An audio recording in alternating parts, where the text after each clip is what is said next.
अस्सलाम वालेकुम। हम लेकर आए हैं आपके लिए दो और सवालात जो हमने आपको या आपसे पिछली वीडियो में पूछे थे कि व्हाट इज। पहले आप सोचेंगे कि यार पिछली वीडियो किधर थी। आप जाकर यूट्यूब पर सर्च करें electrostatics chapter 1 charge, origin of charge and charge body. इसके पहले ही 2-3 मिनट्स में हमने आपसे 5 सवाल किए थे कि what is charge, what is origin of charge, what is charge body, what is quantization of charge, what is law of conservation of charge। तो पहले 3 सवालात के जवाब हमने आपको दिए थे। आज हम लेकर आए हैं उन बाकी 2 सवालों के जवाब जो है about quantization of charge and conservation of charge. तो आज हम इंशाल्लाह डिटेल से conceptually quantization of charge and law of conservation of charge समझा देंगे आपको। हमारे साथ रहे, वीडियो को लास्ट तक देखे। तो कैसे students, I hope all are fine. चलते हैं लेक्चर की तरफ, शुरू करते हैं। हमारा मेन मकसद जो है अबाउट व्हाट इज आवर मकसद, what is our concept, what is our, बोलो यार, our main purpose is to study quantisation of charge and conservation of charge. तो एडिंग देते हैं quantisation of charge. What? Quantisation of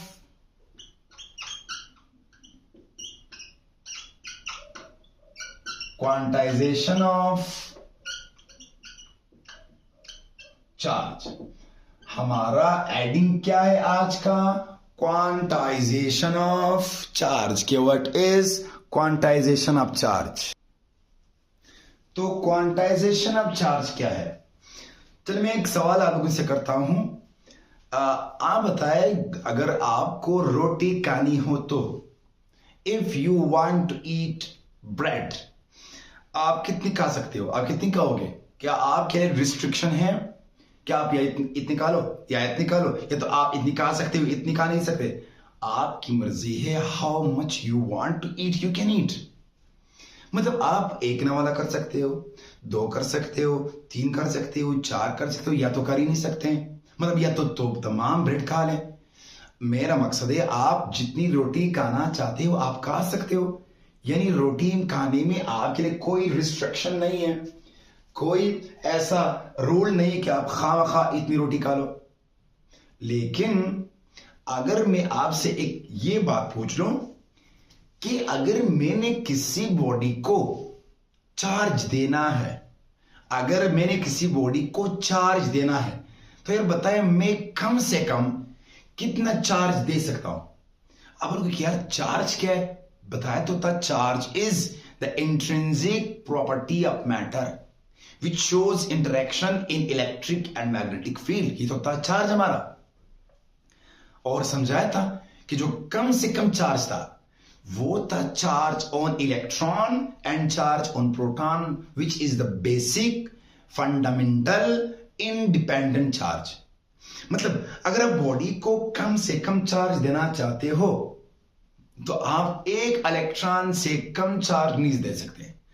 कम से कम अगर आपने देना है तो आपने 1 इलेक्ट्रॉन देना है।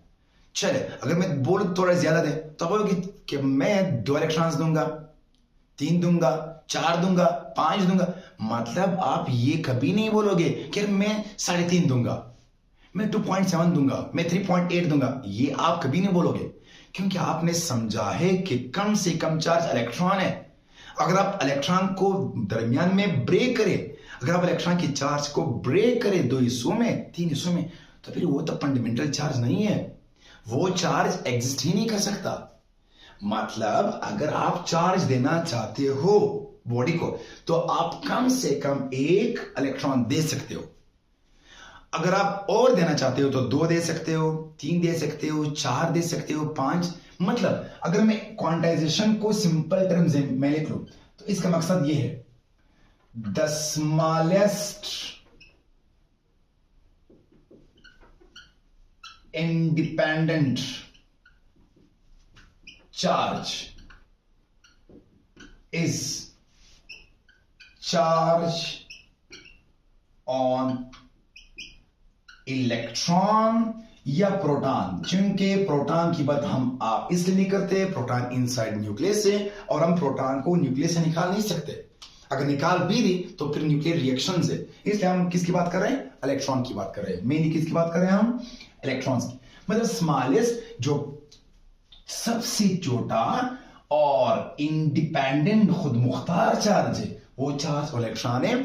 और आप बॉडी को कम से कम उतना ही चार्ज दे सकते हो जितना इलेक्ट्रॉन की चार्ज। और ये क्या है, इसकी चार्ज है 1.6 10 power -19 coulomb where. Coulomb is the unit of charge. अच्छा, आप बोलोगे कि यार मैं कम से कम की बात नहीं कर रहा, मैं तो और भी दे सकता हूं। चलो देखते हैं बॉडी को कितनी चार्ज हम दे सकते हैं। अगर ये बॉडी है, अगर ये बॉडी है, अब आप इस बॉडी को अगर चार्ज देना चाहते हो या बॉडी से चार्ज लेना चाहते हो, या तो बॉडी को चार्ज देना चाहते हो या बॉडी से चार्ज लेना चाहते हो, या तो देना चाहते हो या तो लेना चाहते हो। अच्छा, अगर आप देना चाहते हो तो आप या तो इसको 1 इलेक्ट्रॉन दे सकते हो, या तो आप 2 इलेक्ट्रॉन दे सकते हो, या तो आप 3 इलेक्ट्रॉन्स दे सकते हो, या तो आप 4 दे सकते हो, या तो आप इलेक्ट्रॉन्स दे सकते हो। मतलब आप या तो 1 इलेक्ट्रॉन दोगे, या तो आप 2 इलेक्ट्रॉन्स दोगे, या तो आप 3 इलेक्ट्रॉन्स दोगे, या 4 दोगे, या तो n इलेक्ट्रॉन्स दोगे। मतलब आप अगर इलेक्ट्रॉन देना भी चाहो तो आप पॉजिटिव इंटीजर्स में, ऑल नंबर में इलेक्ट्रॉन दे सकते हो, पॉइंट भी कभी नहीं। 1.7 इलेक्ट्रॉन्स आप कभी नहीं दे सकते, क्योंकि बॉडी आपसे ऐसा जितनी चार्ज लेती है, मतलब आप या तो 1 या तो 2 या तो 3 इलेक्ट्रॉन्स दे सकते हो, हाफ नहीं दे सकते। इट मींस बॉडी को चार्ज देना या लेना सिर्फ और सिर्फ integral multiple of electronic charge है। मतलब या तो 1 या तो 2 या तो 3 इलेक्ट्रॉन्स दे सकते हो या दे सकता है बॉडी। बाकी 1 पॉइंट समथिंग ये आपको कभी नहीं मिलेगा, किसमें, चार्ज में। सो हम कह सकते हैं कि body gets an integral multiple of an electronic charge। I mean electron का जितना चार्ज है उसका आप 2 3 4 5 दे सकते हो, हाफ नहीं दे सकते हैं। अच्छा, अब अगर हम इस बॉडी को चार्ज दे रहे या ले रहे हैं तो इसको हम Q मान लेते हैं, यानी जो बॉडी चार्ज लेगी Q इज इक्वल टू, अब ये 1 2 3 4 ये तो नंबर्स है, इसको हम इंटीजर्स बोलते हैं, इसको हम n से रिप्रेजेंट करते हैं। मतलब n may be 1 may be 2 may be 3 may be 4, और ये तो इलेक्ट्रॉन का चार्ज, यहां पर लिखते हैं हम 1 इलेक्ट्रॉन। अब चूंकि अगर बॉडी को आप दे रहे हो या ले रहे हो तो may be n positive and negative. So this is quantisation of charge. आप बॉडी को इतनी चार्ज दे सकते हो, ये तो बॉडी दे सकती है। बाकी 1 point something electrons electronic charge आपको कभी नहीं मिलेगा। एग्जाम्पल, चलिए इसको एग्जाम्पल समझते हैं। For example, can a charge of, चलिए इसको 8 10 पावर क्या 10 power -18 coulomb be given to a body। क्या हम किसी बॉडी को इतनी चार्ज दे सकते हैं? आप देखते हैं चार्ज तो दिया उन्होंने, अब अगर n की कीमत, n की वैल्यू 1 2 3 में आ गई, मतलब ऑल नंबर्स में, तो आप चार्ज दे सकते हो, वरना आप बॉडी को चार्ज नहीं दे सकते। मतलब अगर n पॉइंट में आ गया तो इसको सॉल्व करने के लिए हम इस फॉर्मूले की मदद लेते हैं। So Q is equal to NE। अब Q हमें पता है, E हमें पता है, क्या चाहिए N। So N is equal to Q upon E। अच्छा, N is equal to Q कितने हमारे पास, what is the value of Q? Q is 8 10 power -18 और नीचे क्या है E, और आपको पता है E इज 1.6 -19। अगर मैं इसको ऊपर शिफ्ट करूं तो ये बन जाएगी +19। मतलब 8/1.6 10 पावर, ये 18 माइनस में 19 प्लस में तो रह जाएगी 1, यानी हम 80/1.6 इस तरह लिख सकते हैं। अच्छा, अगर मैं पॉइंट को यहां से यहां उठाकर पुट करूं तो -1, ऊपर आकर +1, मतलब आपको मिलेगी 800/16, मतलब 16 1 16 5 80, so 50 यानी वैल्यू फॉर n इज 50, यानी आप ये चार्ज दे सकते हो बॉडी को, क्योंकि m की जो वैल्यू है वो प्लस में और पॉजिटिव इंटीजर में आ गई, मतलब ये कीमत पॉइंट्स में नहीं है, होल नंबर्स में, तो आप बॉडी को इतनी चार्ज दे सकते हो। This is called quantization of charge. चलते हैं नेक्स्ट क्वेश्चन की तरफ, जो था कंजर्वेशन ऑफ चार्ज। क्या कंजर्वेशन? सो हमारा नेक्स्ट टॉपिक है कंजर्वेशन ऑफ चार्ज। ये तो सबने सुना होगा, conservation of mass, conservation of energy, वही ये भी है कंजर्वेशन ऑफ मोमेंटम। मतलब आपने सुना होगा कि charge can neither be created not be destroyed, ये तो आपने सुना होगा। Energy can neither be created not be destroyed, mass can neither be created not be destroyed, इसी तरह charge can neither be created not be destroyed. लेकिन फिर modern physics में 19th सेंचुरी में हमें दो फिनोमेनास मिल गए, दो फिनोमेनास डिस्कवर हो गए। एक था पेयर प्रोडक्शन, जिसमें हमने एनर्जी से चार्ज को क्रिएट किया, और दूसरी प्रोसेस थी एनहाइलेशन ऑफ मैटर, जिसमें हमने चार्ज को खत्म किया था। तो ये charge can neither be created not be destroyed, वो कंसेप्ट थोड़ा मॉडिफाई करना पड़ा। कैसा?